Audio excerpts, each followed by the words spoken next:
ప్రియతమా నన్ను పలకరించు ప్రణయమా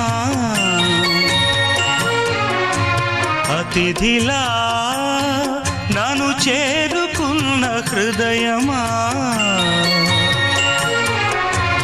ఎదుట ఉన్న స్వర్గమా చెదిరిపోని స్వప్నమా కనులలో